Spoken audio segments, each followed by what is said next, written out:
everyone. Welcome back to the Queer See Me podcast. I am super excited to have Dylan on with me today. Dylan, can you introduce yourself to our listeners? Sure, yeah. Hi, everybody tuning in, listening. Maybe passively listening while you do dishes or do laundry or sort of get things done or drive. My name is Dylan Atler. I am a certified and trained ADHD coach. I also coach folks who are ADHD, other neurodivergent manifestations. I'm a transmasc, non-binary, Jewish Choctaw nerd from Northern California. And yeah, I live in this rabbit hole that is queer neurodivergent support.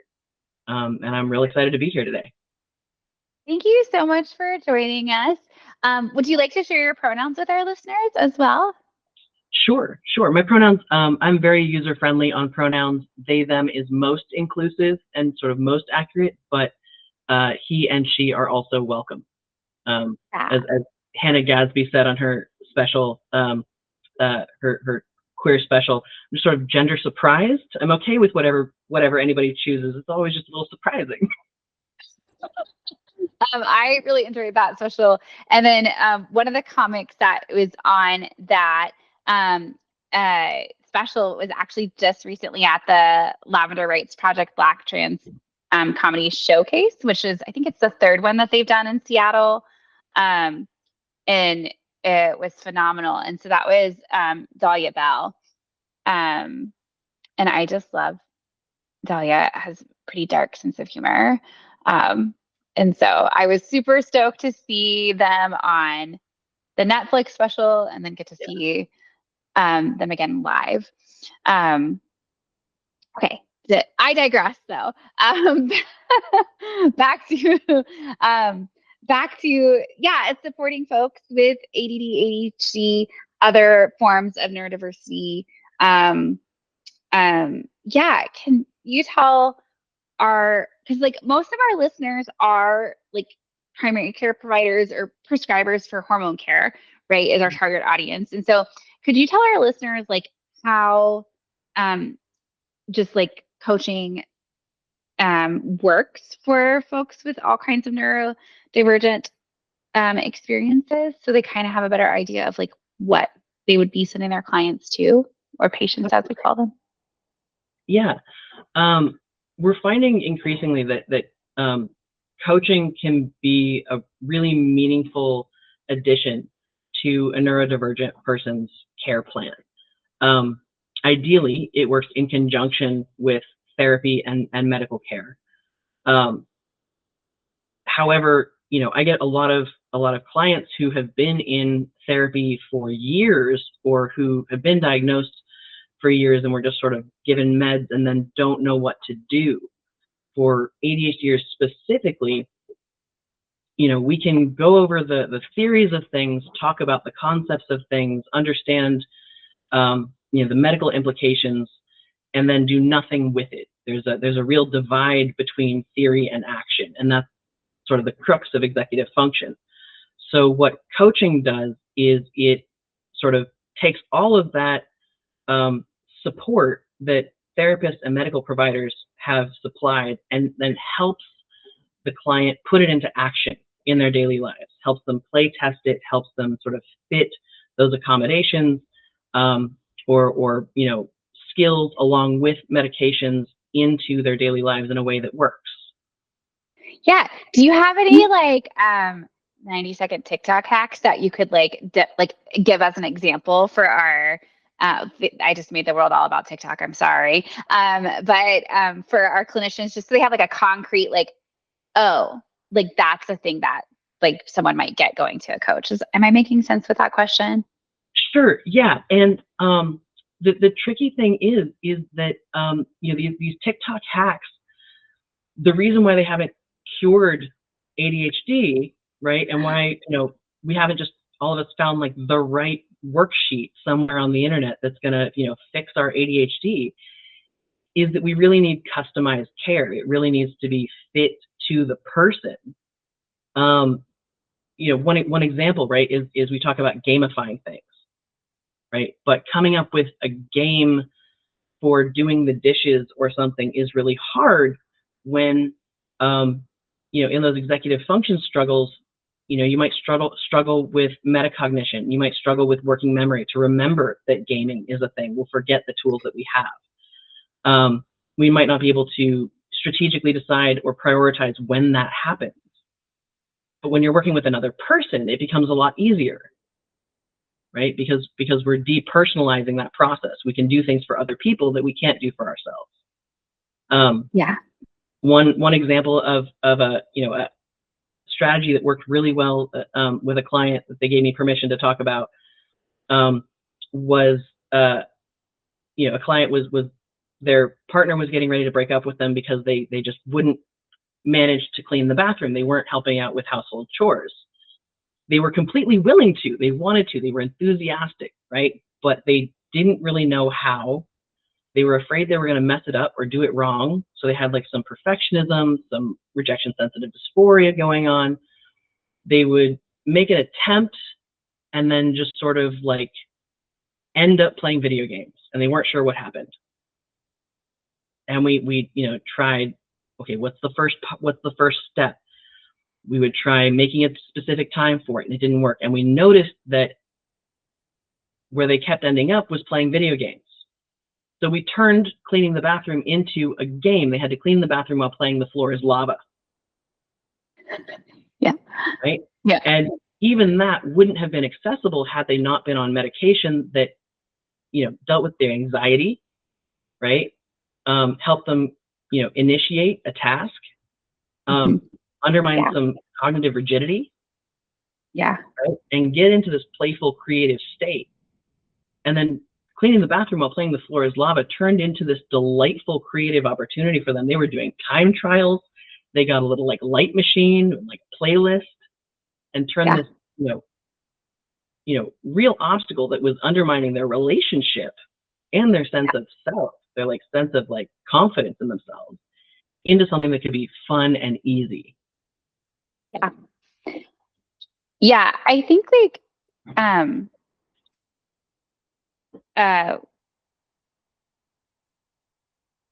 really, I mean, to touch base on some of what you said previously, like individualized care is like, I think, essential in most of healthcare.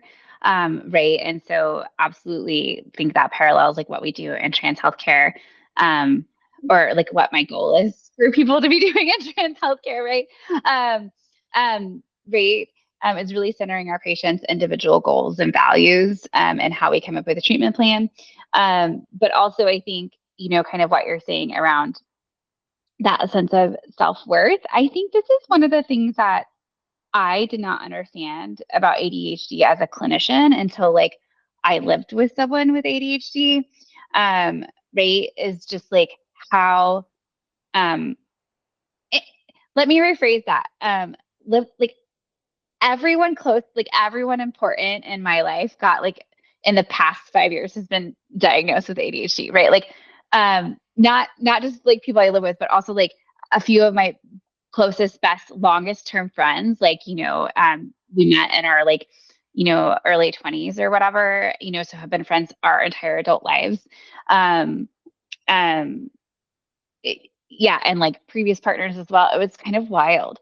And they were like, most of these people are people who were like socialized female. And so like really like in that, in middle age. So like really in that window of like the diagnostic criteria during their childhood, like obviously like really, really centered, socialized male, like behaviors. And so like really missed, a lot of folks. And I'm like, wow, I've like just don't come to me for the TLDR right now. And so, and it was like really, really fascinating because these are people I love dearly and I'm like very close to. And just to hear how much of their sense of self, worth changed in getting their diagnosis and getting access, to specifically medication for most of them. And these are all people who like have like advanced degrees and like, had, a lot of strategies for getting through their life.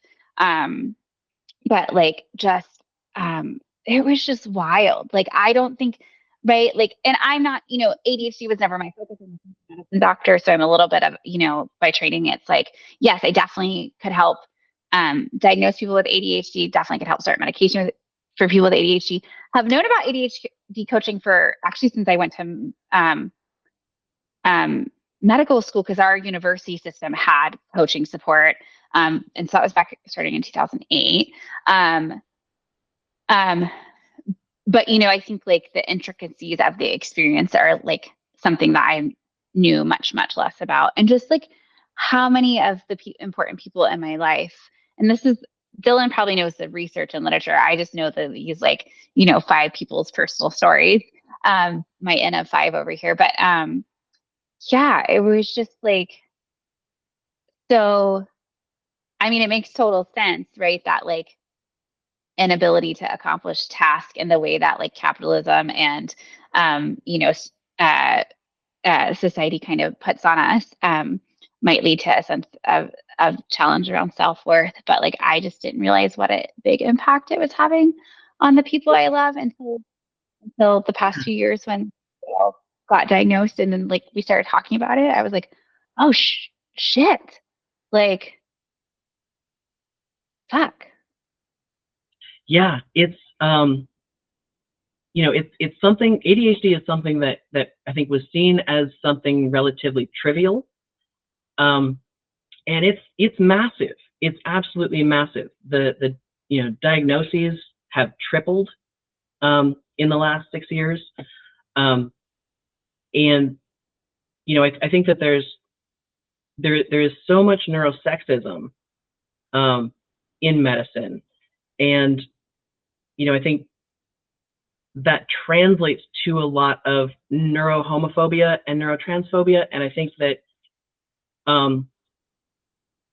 there's a lot of opportunities that the queer community has, and queer supportive medical providers have, in undermining a lot of that ableism and improving health outcomes because of the support that's been nurtured and trained in that community of healthcare providers. I mean, I think that whether it was ADHD being primarily diagnosed in male children, and then we thought that it didn't perpetuate into adulthood because little cisgender boys got girlfriends and then secretaries and then wives who did all of their executive function for them, and then had midlife crises because they hadn't dealt with any of the emotional volatility.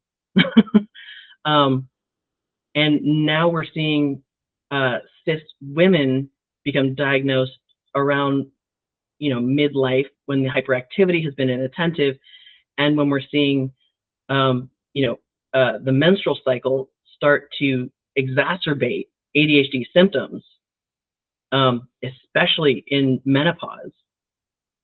Or whether you're looking at autism and these ridiculous ideas that it's caused by a male brain and like too much testosterone, which has been debunked.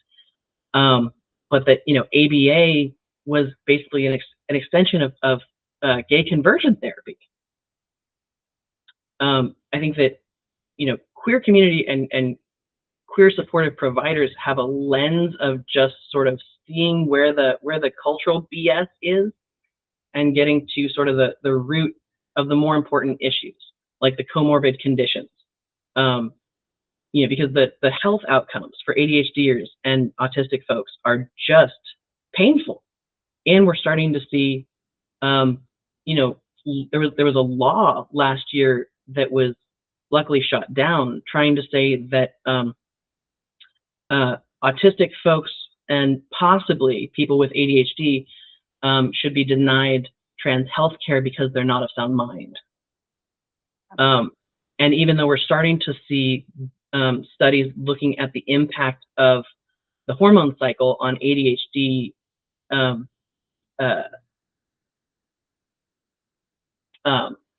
and on executive function symptomology, no, I haven't found anybody that's transposed that to hormone care for trans folks, right? And are we adjusting medication appropriately, or looking at sort of the whole picture?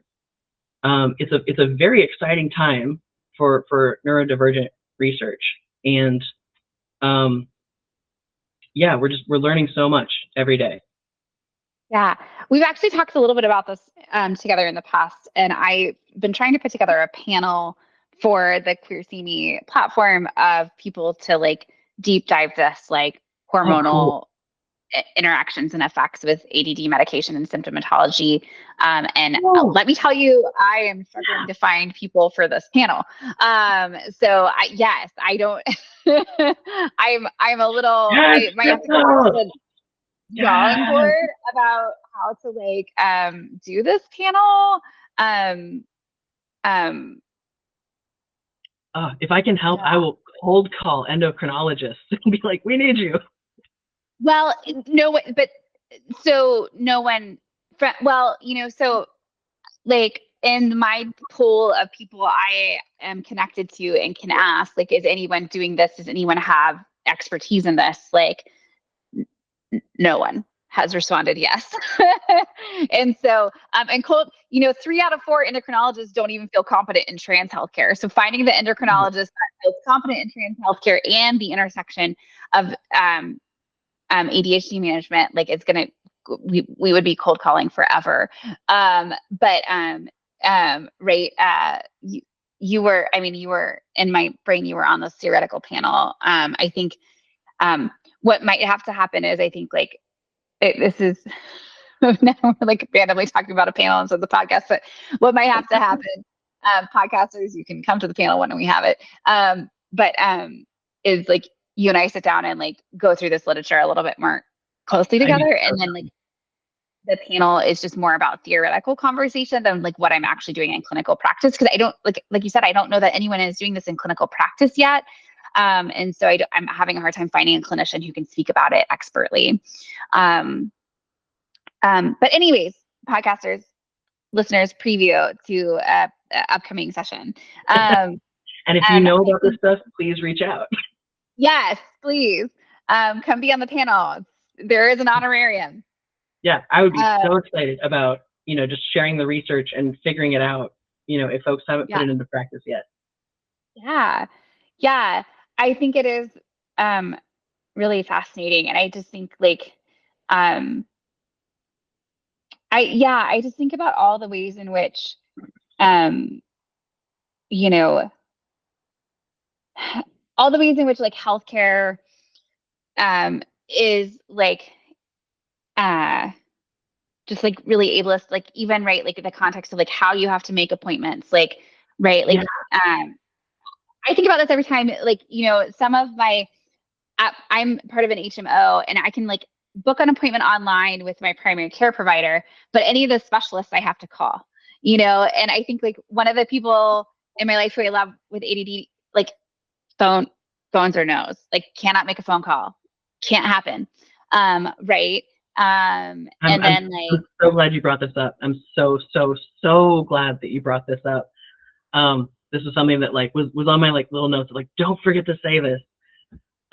There's a huge accessibility issue for neurodivergent folks in accessing care. You might be the most well-meaning, accessible provider in the world. And if we have to make a phone call to book with you, if there's, red tape, if we have to find a password to access a portal, we might not access care. You might do a great evaluation, provide incredible care. We might forget to take our medications. That we get stigmatized so much for the medication. Non-compliant. I hate that word. Right. And it's, we're afraid that medication will be habit forming. We're trying to form habits. We would love habits. Most of my clients really struggle to remember to take their medication. We have to create systems. There's also an aspect of neurodivergent cultural competency. I've learned that a lot of therapists in their training are taught not to ask clients why, because a lot of neurotypicals find that question threatening, right? And oftentimes, patients won't ask doctors, why are we doing this? Or, the way that the medical profession is these days, folks often have less and less face time with patients. And there's just not time to explain explain the interactions and give a little lesson. But if you want a neurodivergent person to comply with you know, the medication or the practice or the behavior, we need to understand why. We have a sort of a Gestalt style processing. If we understand the purpose of it, how it connects, that improves the likelihood that we will do the thing that you're asking us to do for our own benefit exponentially. We can't just do things by rote. We need to relate. You know, also, you know, if there are sensory issues in your office, if there's like overhead lighting, you know, if you know, the medical table is cold or like a sticky naga hide or something like that, you know, an autistic or ADHD client may not go anywhere near your office just for that, even if you're a wonderful person. And so there's often an aspect of just sort of questioning based assumptions, almost modeling like trauma-informed care, right? Of, is there anything that you need to be more comfortable? Is there anything that you would like to ask? Here are some examples of things that you might want to ask. And sort of not assuming that the neurodivergent person knows how to engage in a patient visit or what questions they're supposed to ask. A lot of us grow up just sort of doing this neurotypical drag of sort of like, I think this is what I'm supposed to be doing, but I don't know. I'm sure somebody will tell me if I'm not. And it leads to a lot of missed issues. We're finding that, you know, comorbidities with ADHD and autism, and therefore comorbid conditions in the queer community, because, you know, ADHD and autism are just incredibly common in the queer community. We're still not sure why. You know, we still don't have like a holistic care procedure of looking for, you know, musculoskeletal issues, looking for neurological issues, looking for other cognitive issues. And so this is requiring neurodivergent folks to coordinate a huge amount of care, which quite frankly is fairly an impossibility. Mm-hmm. Yeah. Yeah. I think it's like, it's really fascinating, right? Like I've had different people on and we talk about or for guest lectures, and we talk about the intersection, like the Venn diagram of neurodiversity, gender diversity, and like hypermobility, right? Or like, and obviously like we see like a ton of POTS and like MCAS and like, right, there's all these things happening. Stanlos, which I can always read, but I can never pronounce. Yeah. It falls into that hypermobility thing. So like we just like shorthand it that way. But yeah, so that's really interesting and fascinating. And definitely things we kind of include on our intake paperwork at QueerDoc. We do ask people like if they have, you know, suspicion for neurodiversity in themselves, and if they have like extra stretchy skin or extra flexible joints. Like we are kind of doing a little bit of screening around some of these things. And we do have some rad trans clinicians who like focus on some of these intersections, and so that there's starting to like it's not incorporated into the healthcare system, greater healthcare system as a whole, I don't think yet, but there's definitely some individual clinicians doing that work really in really cool ways. Tasha is one, and I feel like Jess is one. But yeah, other guests on the podcast or panels or lectures. But I'm digressing. I think I think, you know, how challenging accessing care is with any form of neurodivergence is really like kind of, as clinicians, if we can really recognize the barriers that happen and exist at every step, I think it can really help build some empathy, especially because I think when we're burnt out, right? Like if we all have to function in capitalism, and capitalism, you know, is gentle with no one. And so, right. It's so clinicians, like it's one of the things I see when I visit other spaces, that happens really often. Like it's so common for us or our staff or team members to use this like really kind of judgmental language around like non-compliance, or no shows, or frequent flyers. Like these are all terminology that is common in healthcare spaces. Um, and like when clinicians, whenever like I am starting to notice that language in my own vocabulary, it's like a huge sign that like burnout has crept up and that I am losing engagement with empathy and that I need to be doing something to uh, decrease my burnout to be able to reaccess that empathy. And so I think one, that's just like an important thermometer for me in my own life. And then like two, right, one of the biggest generators of burnout, right, is when we have the onus of responsibility, but not the locus of control. And like we don't in these large healthcare systems. And clinicians, please remember, like I did not stay employable in a large healthcare system. Sometimes people come to me and are like, how do I stay engaged with myself and like work in the system? And I'm like, I am the wrong person to ask because I left the system. But I think right, clinicians, when we work in large healthcare systems, we very often don't get to like decide how patients can get appointments. Like we very often don't get to decide what the lighting is. We very often don't get to decide how long our own appointments are. All things which would like could make accessing care for people with neurodiversity more challenging, right? So like I understand that we don't have the control over some of these things. Always super rad to advocate for changing these things when we can within our systems, but also like just remembering like that each one of those things is a challenge in a way that is different for people with neurodiversity than it might be for you or like me when I'm accessing care, right? I don't have a problem calling someone. I prefer calling to texting. It's like so easy for me to pick up a phone and call something, right? And so just like understanding that like how different that experience of care is and how many barriers there are to like help like build that empathy. And then I do think really changing our words can help change our attitude. Like I come from a 12-step program. And so like I'm very big into like act my way into a new way of thinking.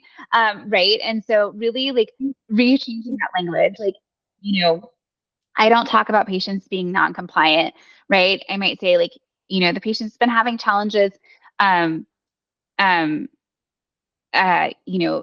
taking the medication as prescribed, like, we spent time trying to strategize on ideas that might improve their capacity, right? Like, versus like no shows, we say like unattended appointments. I sometimes think like the term no show is like, it's a thing that a patient has done to me as a clinician. Like they have no showed on me, right? Like they, versus like unattended just is like the status of the appointment. So it takes like that, like it makes it a little less personal. Right. And just like really thinking about like how it would feel for me if someone applied that language to me, like called me a frequent flyer, as opposed to like recognizing that I'm someone with complex trauma. Right. And so I just think like that we all have, I would maybe, I was like, maybe your best friend has never done it because they're really rad. But I was going to say like most of us have used that kind of language in the past. And just like being really aware of it and thinking about the way it passes the onus of responsibility onto the patient and really blames them for systemic forces of oppression that make accessing care hard for them. And like really working to change our language, I think is like absolutely essential. And I think it's really funny. I've even heard like colleagues say like, well, they don't have ADD, it's just a motivation problem. And I was like, that's fucking what ADD is. That's like the goddamn diagnosis. Like, I don't. Yeah. And well, it's tricky because, ADHD, all of the symptoms of ADHD are things that everyone experiences. But, one great metaphor I've heard was, yes, everybody pees, but if you're having to pee every 10 minutes, you should probably go see a doctor. The degree of impairment is exponentially more intense. And, we talk about motivation, attention, hyperactivity, all these things, but, imagine what could you actually accomplish if you couldn't pay attention to anything? If you couldn't focus on anything? Pretty much nothing. You pretty much just live in your head at that point. And you brought up such a incredible point of, care and communication and humanness, right? Before I was an ADHD coach, I was an attorney. And when I was in a courtroom, it was fantastic. I had that ADHD pressure, that urgency. It was wonderful, but everything else was just garbage fires, trash fires, as far as the eye could see, as far as like upkeep and maintenance and communication, all the things. But the other place that I really thrived was in mediation and negotiation. And in these really high intensity, jobs, in this very fast-paced capitalist world, there isn't time to really connect with folks. And also in medicine, there's protecting the self with boundaries. But from a purely pragmatic standpoint, the 3 minutes that it might take you to make a genuine human connection with a neurodivergent client and express that you care about them, that you want to understand, will make the rest of your work with that client so much easier. They will be motivated. You will cultivate trust and collaboration and empowerment in the same way that trauma-informed care does, right? And it's a more direct route to get you to the goal of an efficient session. You just sort of like in mediation, you go to the heart of the issue, right? That by bypassing that connection, you're actually not resolving it. And it's just going to increase frustration for everyone and undermine the health outcomes. It's one would think it's intuitive, but in our culture, it's very counterintuitive. It feels like too much effort to do. But I think medical providers who are supporting trans healthcare, there's so much more of an emphasis on that human connection, on that, well, how do you feel? Tell me about your identity, right? That, especially with neurodivergence, those of us who really struggle with interoception. I mean, it's been documented that, cis women are more likely to, get missed for heart attack symptoms and misdiagnosed as like anxiety, right? Neurodivergence, similarly, we don't always know what the difference is between anxiety or, heart attack or something. I mean, when I had a gallstone attack, I was like, it's probably fine. Maybe this is just gas. I mean, if somebody came over, I could fake a smile for a couple seconds. I had to have, my friend Rob be like, Dylan, you need to go to the hospital right now. No, right now. Yeah, based on where you told me the pain is, either you tell me you're going or I'm calling an ambulance. And it's hard to remember that for neurodivergence, we might not know how to even, what the baseline is, what normal is, what a pain scale is supposed to be. Sort of like folks with chronic pain, you tell them the normal amount of pain is 0, and you just see shock on their faces. But gender supportive healthcare providers are some of the most caring, human connected providers that I've ever met, who really ask about the person's experience, and what their goals are, and what they want and what they need. And there's an incredibly powerful foundation to build from in that. Absolutely. I do think, the work I've done in trans healthcare has really helped me grow into a clinician that really does center this human experience and really centers the individual and what they want. It's okay. When I was in residency and an early practicing physician, I had an agenda. I had things, I had plans, right? And now I'm oh, wait, what are your plans? Yeah.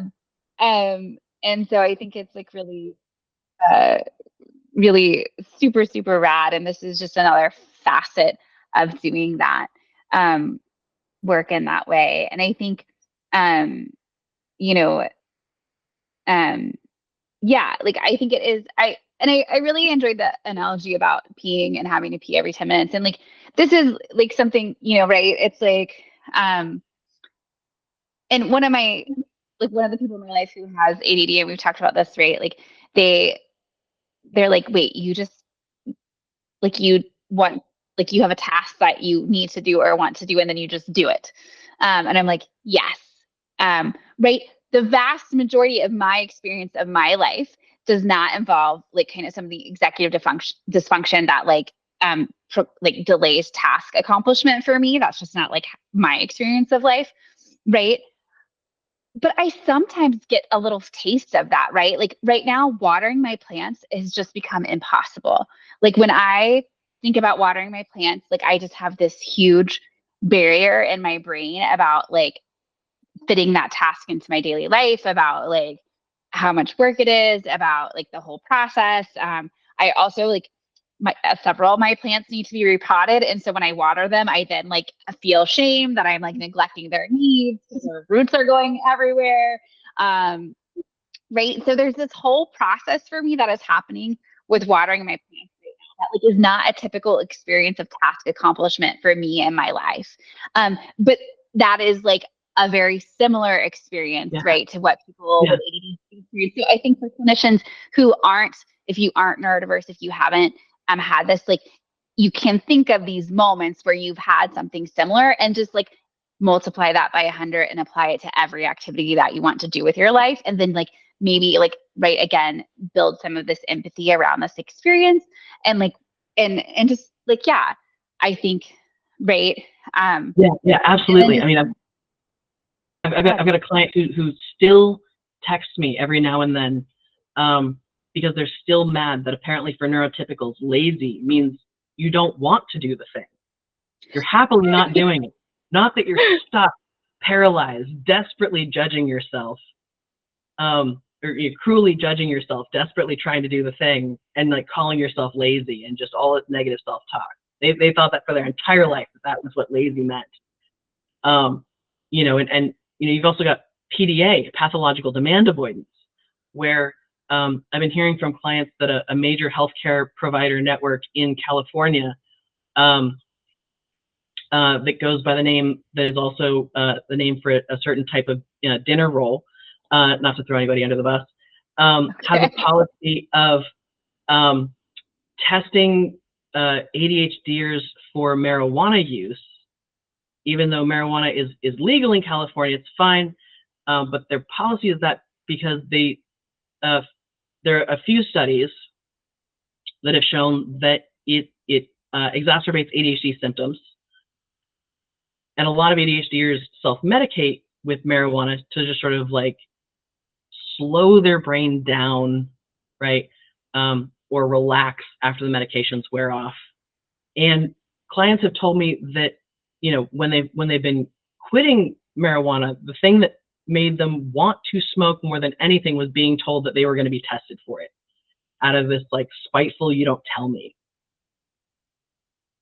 And this provider doesn't understand that in terms of like neurodivergent cultural competency, you can't make it I'm going to tell you you're not allowed to do this, because that's the ADHD is just going to push that button. Yeah, I feel like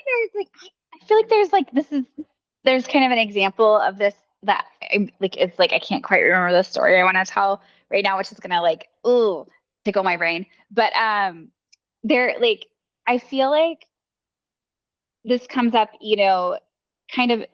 Uh, I was talking to a colleague the other day, and they were a colleague of theirs. So like it's like colleague phone tag or whatever, phone, whatever that game was, but telephone. That colleague is like withholding someone's ADHD med until they like see a counselor. Like they have to have a counselor on board. And I was just like, the medication's what helps someone make the appointment with the counselor. Like, I was like, this makes no sense, right? But also, like, so what the fuck if you don't want to see a counselor, right? Like, is that like one, counseling is not one size fits all, and not everyone belongs in counseling. I want to be very clear. Two, like, yes, we have a lot of things that say, like, you know, we would love a holistic care team where everything's incorporated and you get mental health support, you get coaching, you get medication support. Absolutely. But like, one, harm reduction is real. Two, you know, like, I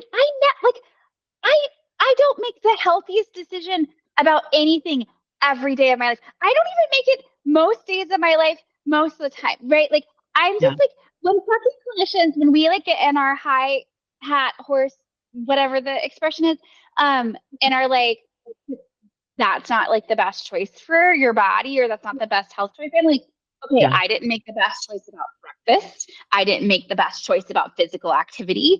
I didn't make the best choice about like, how much time I was on social media. I didn't make the best choice about how much I moved my body today. Like, you know, like, fuck off. Like, do you, clinician, make the best, every single choice you make in your life is the best choice possible? Like, I just, like, we are all, like, life is a constant compromise between like the ideal situation and like the best possible like interventions for our holistic wellness, and then like what's really possible under like systemic oppressive forces and capitalism, and like, you know, the access I have and the energy I have. And sometimes, like, you know, I just like it's that same constant thing I hear sometimes from clinicians. They're like, I don't want to be a vending machine for prescriptions. And I'm like, you are an allopathic physician in America. You picked the wrong fucking job. Right? Like, and you know, given what happened in the opioid crisis, like, I understand the anxiety, but you know, maybe it's because I was a trial attorney. Maybe it's, you know, maybe it's because I, you know, have Scorpio rising. I don't know, but I am not conflict adverse. I am very conflict direct. I like to run right up to conflict and just boop it on the nose and say hi. Like, look at the studies, right? Like, we know that ADHD diagnosis is really accurate. That response to medication is the most accurate form of diagnosis. APSARD is admittedly only, you know, this year coming out with guidelines for treatment of adults with ADHD. We still don't have, you know, protocols for, you know, subcategories of folks who are, you know, dual diagnosis, and also, you know, the double minority issues in terms of psychology. But, you know, all of the fears that these amphetamine medications cause substance abuse. One, there's a ton of medications now that aren't amphetamines. Tons of them. We can look at those. And for folks who are ADHD, who might be more sensitive to medications, some of the non-stimulant medications might be better. But also, we see that when ADHDers are properly medicated on stimulant medication, their addictions plummet. It's one of the safest things you can do, is get an ADHDer on medication. And I mean, let me tell you, the response to medication, I remember in law school, so many of my, you know, colleagues in law school were, you know, using, you know, non-ADHD amphetamines, and you could tell very clearly, an entirely different response. You know, so I think if you're nervous about it, there's a lot of support and reassurance in the literature, in the research. This isn't one of those, like, I don't want to tell folks like it's okay, just sort of like pat you on the head and be like, you know, dole out the meds necessarily, but like the evidence is there. These medications have been being used for decades. They're incredibly safe. And the diagnostics that are available, you know, you're looking at somebody's whole life, in most cases, right? If these symptoms have been going on for somebody's whole life, there's as I said, an exponential difference in degree of symptomology between somebody who loses their keys once a month and somebody who loses their keys every day. and can't make it to meetings, is chronically late, to everything, can't wake up on time, pile of dishes in the sink at all times, but can just takes incredible care of their pets, is there every time a friend has an emergency, is impossibly good under pressure, right? It's very distinct. Right. And it's like those things are so, I'm like, oh my gosh, you're describing so many people in my life. But Sorry. right. It's like, and I think maybe I've sounded a little harsh today, clinicians. I'm not,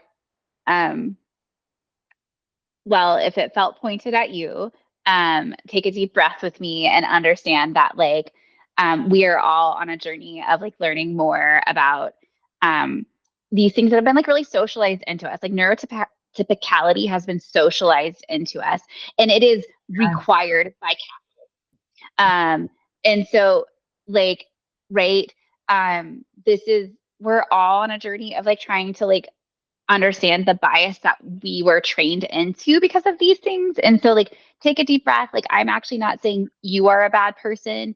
I'm saying that these are things we have to look at. And like, I love that you said that. Love that you said that. It's so real. Yeah. Real. Yeah. And just like know that like also like I understand, like I am a clinician. I've had the reason I tell these stories is because I have had like the same experience, right? Because on my journey in this process, like I used to be someone who called patients non-compliant and no-showed and talked crap about people being frequent flyers. Like I did that, right? And like and you're taught to. That's what's modeled. Yes, right. And so and I also have experienced that like intersection of pressure from my healthcare system to see more patients, to get more done, right, and to do it in a specific way. And those things like just really aren't congruent with providing like kind of quality of care.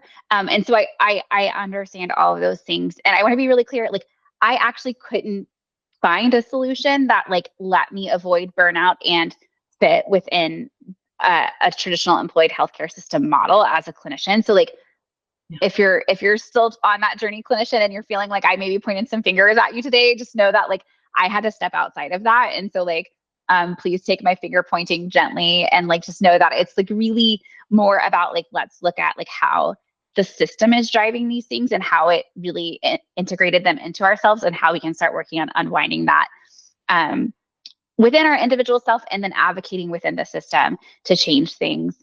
But I think maybe the thing that we can like end on today, other than like talking a little bit, promoting Dylan's services, is just that like transparency around acknowledging and calling that systemic oppression into the room can really build connection with clients and patients. So just saying like, hey, like I recognize that the whole healthcare system is working against you accessing healthcare as someone with ADD, right, or with autism, and that like I actually can't fix a lot of the problems that you're going to face in this experience, but I'm aware of them, and I'm always open to like talking with them about you, right, or trying to find you more resources and support, and like just that, right, can change the tone of a entire relationship. Absolutely. 100%. I wanted to also mention, just at the tail end, that I also run an online community called Neuroqueer.org. Anxiety, depression, isolation, we know that these are mental health challenges that have a huge impact for everybody, and for the health outcomes of ADHDers and autistic folks and queer folks. These take years to decades off our life. And co-regulation, building community is one of the most supportive things. So if you're looking for patients, friends, family to have some support, please refer them to neuroqueer.org. We're also looking at having a special sign-up discount for clinicians as a referral, because community support can really complement primary care as well. Amazing. Yes, and so that's the thing we want to promote. Dylan, both Dylan's Neuroqueer community and Dylan's services as a coach. coaching is not typically reimbursed by health insurance, rate. And so definitely helping patients be aware of that when they're like seeking out these resources.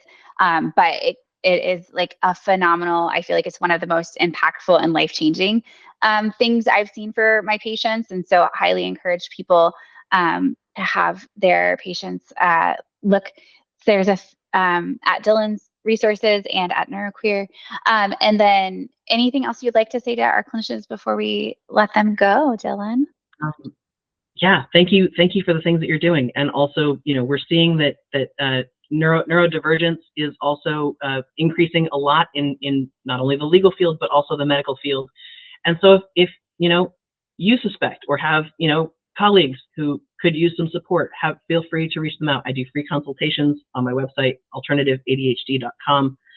And I'm committed to affordable rates. I have sliding scale and also group sessions. Amazing. Also, yes, right. I feel like that was like targeted at me. After I was like, yes, everyone in my life is diagnosed with ADD. Right. There's also support for like when you are the token neurotypical, like how to respond. I need that group. Maybe. Who knows?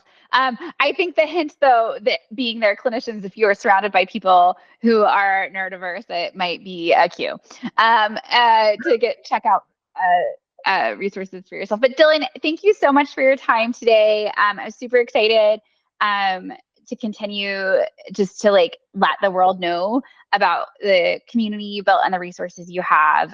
They're so valuable. Thank you.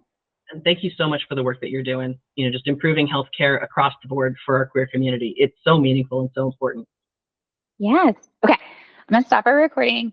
I feel like